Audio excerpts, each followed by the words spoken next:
We have one more before we bring up our feature. You guys humble me, absolutely humble me. And you can't believe what's coming up this evening. For some of the newbies, we've got some serial heavy hitters. One of which is this next fellow. I adore his work. Again, someone who has his own unique voice and has this majesty of observation without... He gets out of his own way, let's just say that. Gives me great, great pleasure. Ken Holland, rock the rooms.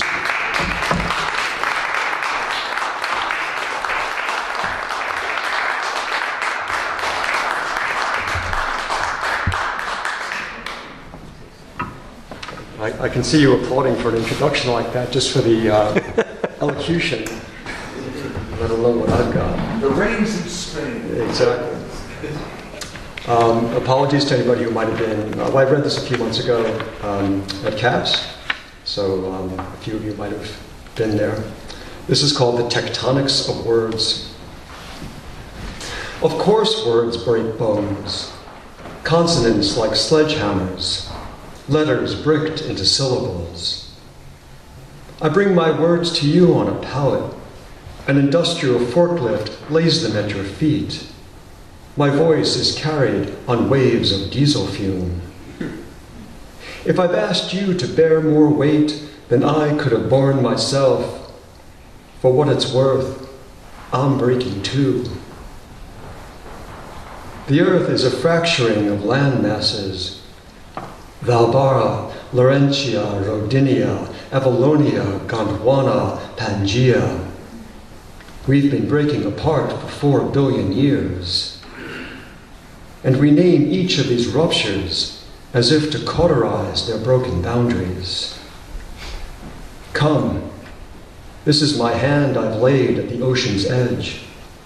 These are my fingers beckoning you. The sun will expire in 5 billion years. That's all the time we have to pull ourselves back together.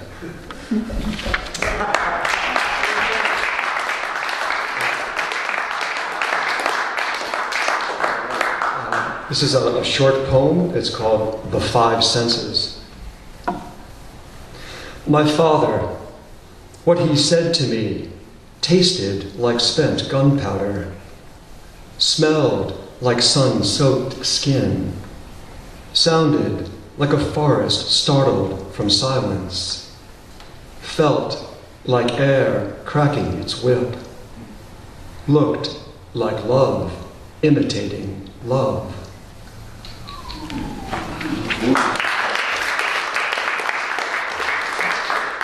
And I'm going to triply apologize to those who were at CAPS last month. I read this there, so it's that fresh. As I said there, this is called favela, and favelas are the slum cities that have grown up around Rio de Janeiro.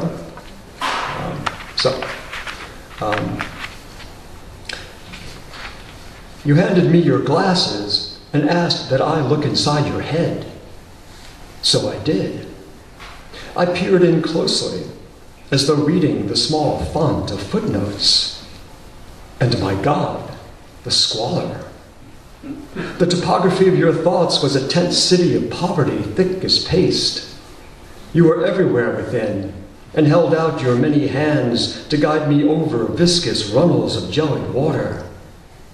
Weak planks of wood held our weight as we crossed a mid-ascent that flowed with the flush of an abattoir. Your 100-fold fingers caressed my face and reshaped it as your own. I was bitten by the malaria of your mind, its fever hugging me with a heat that raw enwrapped my neck. I collapsed onto one knee and felt the sludge slick about my shin. A gray vapor melted over my eyes. I pulled your name from the trench of my strangled throat and flung it into the fetid air. What, you asked, hearing my voice? What did you see? I handed back your glasses. ran my hair through the waves, ran my hand through the waves of my hair. "Don't be foolish," I replied, as the mud heavily hung about the leather of my boots, cloyingly clotting like blood at the tip of a knife. Thank you.